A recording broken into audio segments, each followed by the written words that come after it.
A flight for everyone. Yan ang goal ng Cebu Pacific na mabigyan ng abot kayang flight ang lahat.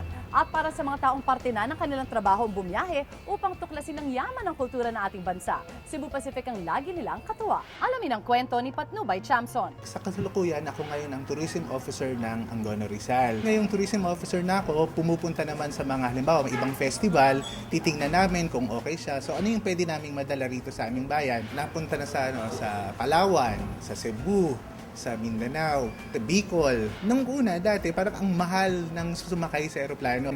Pero ngayon, nung magkaroon na ng halimbawa Cebu Pacific, mas naging affordable talaga. Naging parang mas na sa masa. Kumbaga, kayang abutin ng masa. Mura siya, pero maganda yung serbisyo. Mararamdaman mo na parang warm talaga yung pagsalubong nila sa'yo. Maganda ngayon sa Cebu Pacific na halos lahat sa buong Pilipinas ay pwede mo nang mapuntahan. Dahil sa dami nga ng mga destinasyon na, sa halip na mag-bus ka, yung oras, sayang yun. So, mura naman siya. So, mas napapadals yung pagsakay mo sa aeroplano kumpara sa nung dati pa.